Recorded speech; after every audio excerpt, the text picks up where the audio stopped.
corazones contentos. Bueno, quería, antes de tener este tiempo de oración por la pequeña, pues compartir una reflexión, porque un bebé, un recién nacido, incluso Emma, con un añito ya, pero los bebés son como semillas. Semillas, cuando tú les ves, pues insignificantes, ¿no? En el conjunto de la humanidad, pues un bebé es una cosita muy pequeñita. Pero esa semilla, en manos de Dios, puede transformar la humanidad, puede bendecir la humanidad entera. Y a veces cuando tenemos una vida así, recién nacida, y parece tan poca cosa, pero esa vida puesta en las manos de Dios puede dar fruto, un fruto poderoso para bien de sus semejantes. Y eso en realidad es lo que anhelamos para con Emma y para con todos nuestros niños, ¿no? Que puedan crecer en las manos de Jesús. Pero no solo para su bien, sino para bien de la humanidad. Hace un par de semanas compartía con los hermanos en Hortaleza de la biografía de Albert Schweitzer. ¿Alguien sabe alemán? ¿Aquí? Pregunto, ¿no? Vale, entonces diré Schweitzer, porque allí nadie me va a corregir. Pues eso, mira, pon una diapositiva porque quiero recordar un poquito de este personaje a cuenta de estas cosas que decimos, ¿no? Schweitzer, un día también fue un bebé, ¿vale? Ahora le vemos ya de mayoraco, pero fue un bebé. Nació en la región de Estrasburgo en 1875 y estudió teología, estudió filosofía. Con apenas 24 años ya era doctor en filosofía y poco después doctor también en teología. Y como teólogo, todavía hoy pasa por ser un personaje muy reconocido. Él cultiva la teología en una época de lo que luego se dio en llamar la teología liberal, y que es una teología que separa mucho la vida devocional o la vivencia personal de la fe con la parte intelectual. Es muy interesante porque algunos de estos personajes tú lees sus predicaciones y son predicaciones absolutamente piadosas, pero luego lees sus líos mentales y dicen cosas rarísimas a veces. Algunas de las ideas, de las elucubraciones de este hombre en aspectos de teología, nosotros hoy no los compartiríamos. Pero lo que había en su corazón era muy potente. Un intelectual cuyo eco llega hasta nuestros días y además un músico muy reconocido. Pon otra diapositiva. Porque no sé cómo lo haría para encontrar tanto tiempo, pero además de la parte esta del estudio y demás, pues él se dedicó no solo a la música, era un especialista en la música de órgano, pasa por ser, en su época al menos, decían, el mejor intérprete de la música de Bach al órgano. Pero además escribió libros de teoría musical que todavía se consultan ahora. Y de hecho hay, por supuesto yo no las he escuchado, pero hay grabaciones de él como organista que todavía se escuchan. Así que todo un personaje. Ejercía de pastor, ejercía de teólogo, ejercía de músico, tenía un prestigio social en Europa de mucha relevancia. Y de pronto, con más de 30 años ya, es decir, con una vida muy consolidada, tomó la decisión de ir a servir en África como misionero. Pero no como misionero en el sentido de simplemente verbalizar las verdades del Evangelio, sino sirviendo a la gente. Que ese sentir del Evangelio fuera expresado de manera práctica. Pero él era teólogo, en fin, o sea, más palabras. Y era músico de órgano, pero bueno, en algunos lugares de África eso la verdad tampoco servía para gran cosa. Así que con más de 30 años decidió ser médico. Y volvió a la universidad para estudiar medicina. Y efectivamente, se graduó como médico y con cerca de 40 años, entonces deja todo su prestigio, deja toda su carrera académica, deja toda su relevancia y con su esposa se marcharon a África. Pon otra diapositiva. Se marcharon a África, además, no a cualquier lugar, se marcharon a un país pequeñito, hoy es Gabón, y dentro de ese país pequeñito se instalaron en un rincón recóndito, una aldea en Lambarene.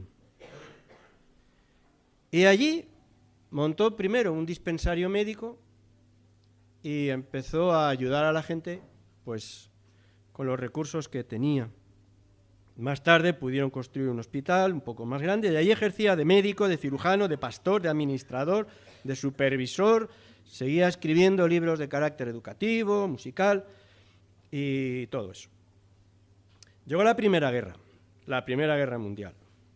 Y como eran de ascendencia alemana, pues los hicieron prisioneros y por la propia exigencia de la gente allí los tuvieron que volver a poner en libertad.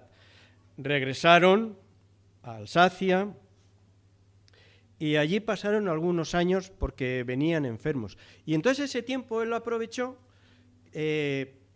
para dar toda una serie de conciertos de música de órgano por Europa, por Estados Unidos, con la única intención de recaudar fondos y poder volver a África otra vez, mejorar el hospital allá en Lambarene y seguir sirviendo en aquel lugar. Así que finalmente, en 1924, ya tenía 50 años, ahora sin su esposa, que estaba muy enferma, pues regresó de nuevo a Gabón, a Lambarene. Y prácticamente allí estuvo hasta el final de su vida.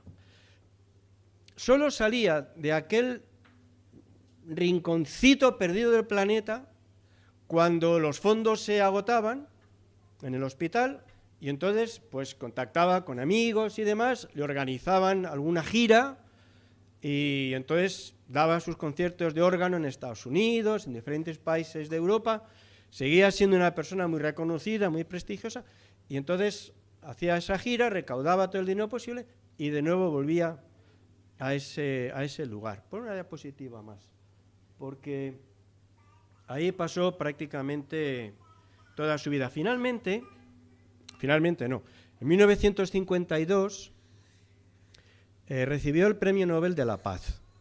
Él es uno de los premios Nobel de la Paz más reconocidos y así. Se hizo conocido también porque era amigo de Einstein y de algunos otros y se opusieron a las pruebas nucleares que se hacían en aquellos tiempos y así, ¿no? De hecho, se creó una fundación que existe hasta hoy que apoya la formación de médicos que necesitan eso, a condición que después dediquen un tiempo a servir allí en Lambarene, en Gabón, como médicos. Y finalmente, con la edad de 90 años, en el año 65, falleció. Una diapositiva más, porque no sé la esposa, pero él está enterrado allí en Lambarene. Está enterrado su cuerpo donde enterró su vida. Y esto es lo que yo quiero destacar esta mañana, ¿no? O sea, ¿qué es lo que hace que una persona que tiene todo el prestigio en todos los sentidos y que además puede ofrecer una vida de utilidad, de relevancia y también de reconocimiento, pues, ¿qué es lo que hace que alguien así vuelva la espalda a todo eso, desaparezca del escenario, se entierre en vida en un rincón, porque hablamos de años, los años 20, en fin, los medios de comunicación eran bien distintos a los de ahora, ¿no? Y no dedique simplemente un tiempo, unos meses a modo de voluntariado, sino que empeñe toda su vida, gaste su vida, consuma su vida hasta el final en una labor de ese tipo.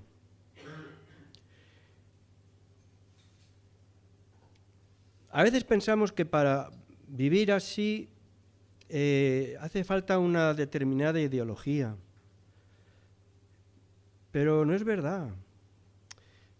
En el testimonio de este hombre, esa manera de invertir la vida, en realidad no de invertirla, invertir es verter hacia adentro, ¿no?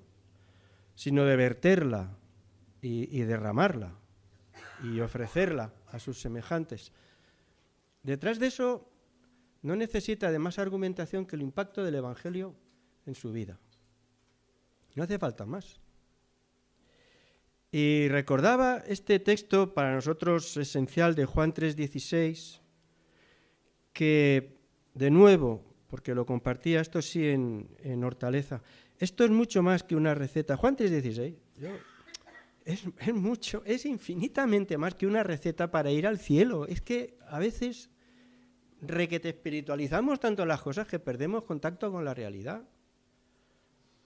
Juan 3:16 es la declaración del carácter de Dios, del corazón de Dios.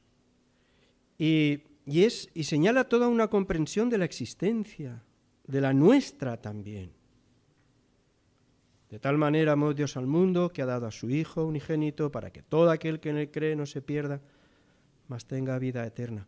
Y eso, yo creo que hay una diapositiva más. Ahí ya me agoté el esfuerzo, ya no di para más. Porque Juan 3:16, que vale, nos viene muy bien para resumir el Evangelio y tal, pero implica muchísimo más. Nos habla acerca del corazón de Dios, que tiene esta dimensión de universalidad.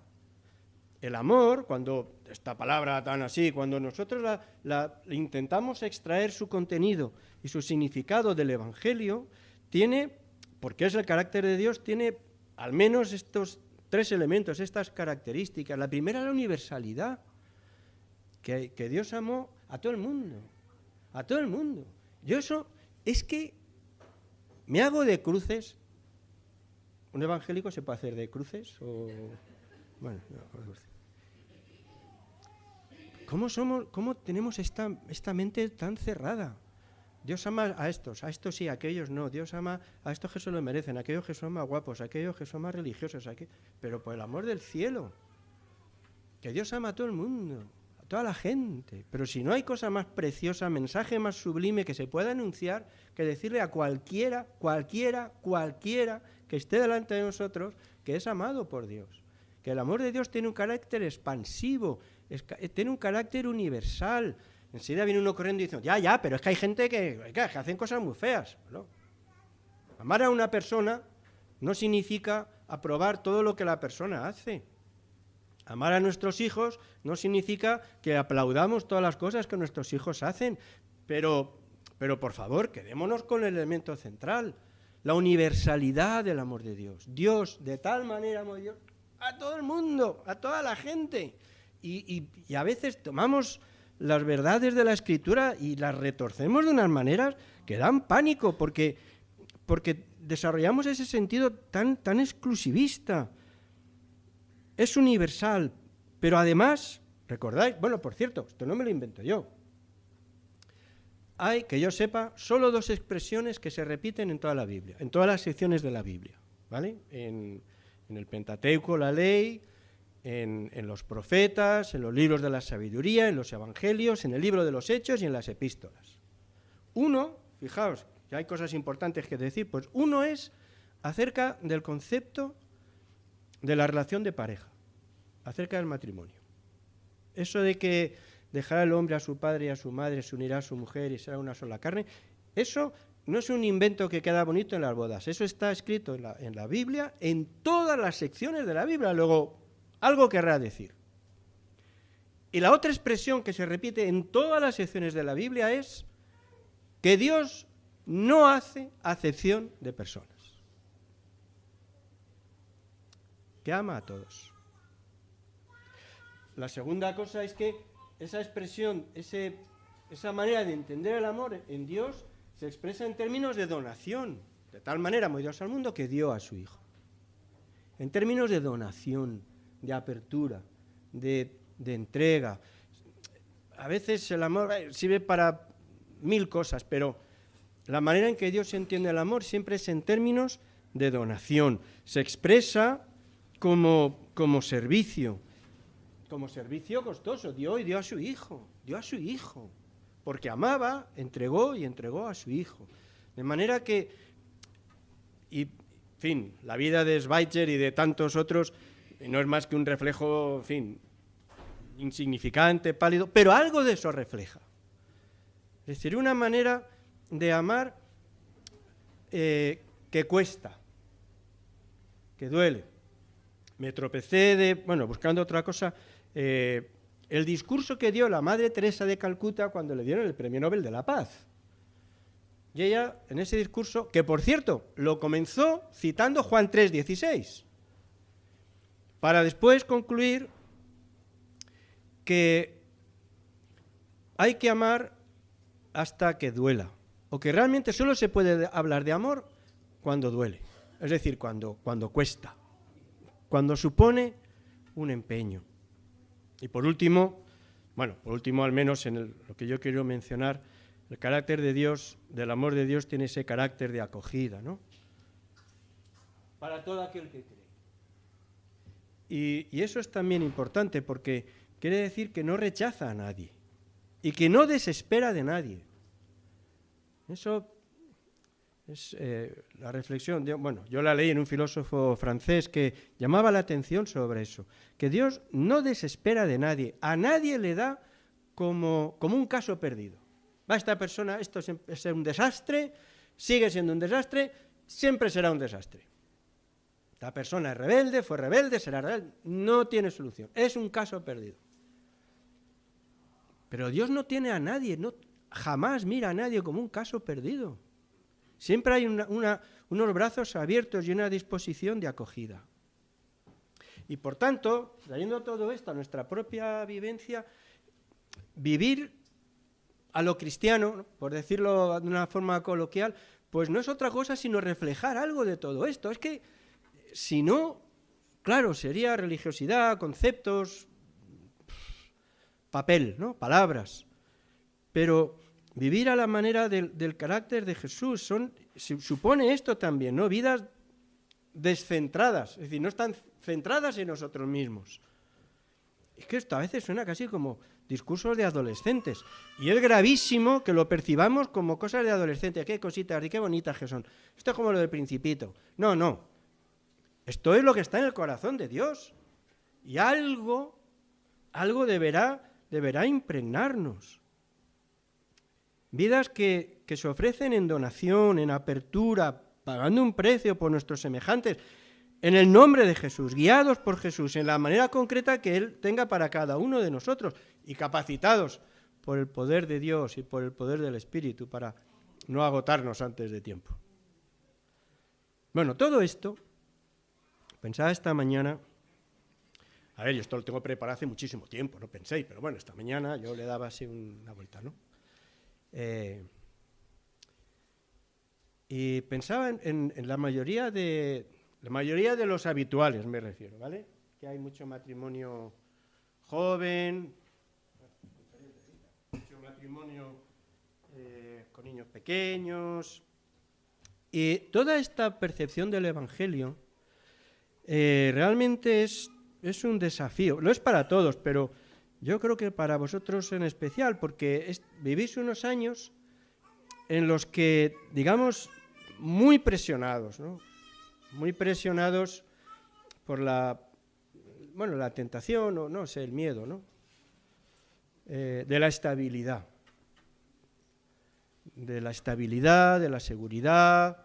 Necesitamos un trabajo estable, necesitamos algo sólido, tenemos niños pequeños, los trabajos son precarios, ¿cómo lo haremos? Estamos pagando el piso. Y entonces, de alguna forma, se va generando dentro de vosotros este anhelo de estabilidad, este anhelo de seguridad. Y entonces, fácilmente podéis sacrificar esta percepción de la vida, este sentido de una vida que tiene este carácter de apertura, de donación, esta vida descentrada, ¿no? Descentrada de uno mismo y centrada en Jesús y en su nombre, en los semejantes. Es difícil porque, claro, las exigencias son muchas, las inseguridades son muchas, y hay una responsabilidad también. Ya no sois adolescentes, ahora tenéis compromisos, vuestros niños, todo eso. Pero si eso os gana, y si eso os atrapa, no dejaréis de ser buena gente, pero no seréis más que eso. Y podéis ser mucho más que eso.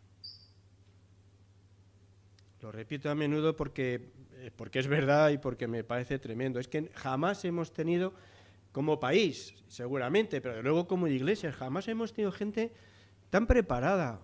Una generación con este nivelazo de formación. Yo cada vez que me siento con alguien y me cuenta un poquito de lo que es y de lo que hace, es que casi le pido perdón por existir, porque, Dios mío, pero ¿qué soy yo? Pues soy un trapo de inmundicia que dice la Biblia, ¿no? ¿Qué? Dios mío, aquí todo el mundo es premio Nobel de algo. Y tenéis buen corazón.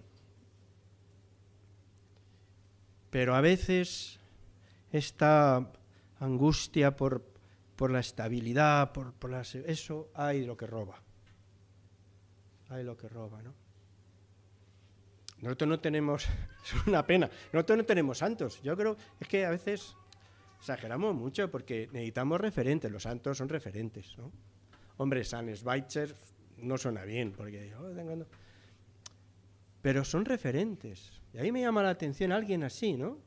Que no se va a África porque es que no vale para otra cosa y se va allí a ver si le va mejor. Sino que es alguien que ha demostrado todo lo que puede ser, todo lo que puede desarrollar y que además lo está disfrutando. Y desde esa posición elevada, vuelve la espalda a todo y se sumerge en una vida de servicio que, bueno, en su caso tuvo, no sé para qué le serviría, pero tuvo el reconocimiento del premio Nobel, pero conocemos otras personas que con un estilo de vida parecido y que, sin embargo, pues son también muy anónimas, ¿no? Esta presión de la seguridad que ahora es tan evidente en la vida de los más jóvenes, también tengo que desengañaros, porque eso os va a perseguir toda la vida, ¿vale? Cualquier edad y cualquier condición, pues esa angustia por la seguridad, eso nos persigue siempre. Incluso como personas, también como padres, ¿no? Yo recuerdo una hermana de otra iglesia, de aquí no era, ¿no? Me decía, su hijo, un hijo pues esto, como esta generación, sus carreras, sus estudios, sus capacidades, y me decía, y ahora dice, claro, me lo decía a mí, y ahora dice que se quiere ir al seminario, descerebrado. Le digo, vamos a ver, no quiero interpretar lo que piensas de mí, porque yo fui al seminario, también tiene una carrera, pero ¿veis? O sea, ese sentido de la búsqueda de la seguridad es que nos persigue siempre. Entonces, esta madre, pues, qué percepción de las cosas, ¿no? O sea, además que usó esa expresión, descerebrado de hijo mío, que se quiere al seminario. El seminario, lo que sea, es decir, o sea, es que va a renunciar a cosas que fíjate lo que tiene y ahora a saber. Yo digo, ¿no? ¿Y dónde queda todo esto? ¿A qué reducimos esto? Reducir entre comillas, ¿no? Porque es tremendo, pero, o sea, vaya al cielo, ya está, pues ya lo tiene, pues fuera. Pero no afecta a la vida, no afecta a la comprensión de la vida, la manera de vivir. Bueno, pues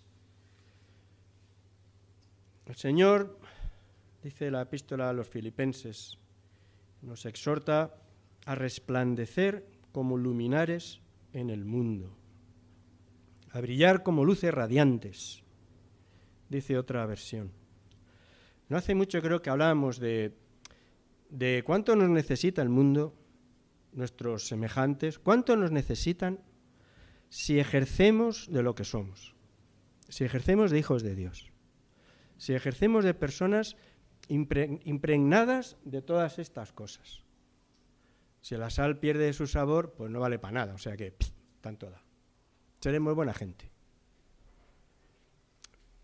Pero estamos llamados a más. Hay una, creo que hace poco lo comentamos, hombre, la vanidad es feo, pero dice la Biblia que, fijaos, el anhelo ardiente de la creación es aguardar la manifestación de los hijos de Dios. La creación entera, y nuestros semejantes en primer lugar, reclaman, necesitan, es que necesitan que seamos lo que decimos ser. Porque si no, ¿quién lo va a hacer? ¿Quién va a traer un poquito de luz en medio de tanta oscuridad? ¿Quién va a traer un poquito de generosidad? Hay gente, buena, tontería, no vamos, ¿cómo vamos a decir otra cosa, no? Pero la vanguardia de todo eso son los hijos de Dios, de este Dios cuyo corazón, de alguna forma, está llamado a impregnar el nuestro en una disposición ante la vida de apertura, de ofrecimiento, de servicio, no de lo que sobra, sino de forma costosa. Eso sí lo hemos hablado a veces, ¿no? Es que yo necesitaría, tengo un problema, nada, yo te ayudo. No, si no me cuesta nada. Pues, si no te cuesta nada, hijo, chico, vale, algo es, pero no, lo importante es que aunque te cueste, lo hagas también, ¿no? No, si no me cuesta nada, si me viene de paso. A mí eso... ¿Y si no te viene de paso? ¿Y si te costara? O sea, hay algo dentro de nosotros que nos mueva en esa dirección de generosidad. Así que, ahora ya sí. Cuando nosotros decimos que dedicamos a Emma al Señor, fijaos qué sentido tan tremendo. Es como si pusiéramos una semilla pequeña, ya veis, ¿no? Bueno, ya no tan pequeña, pero bueno.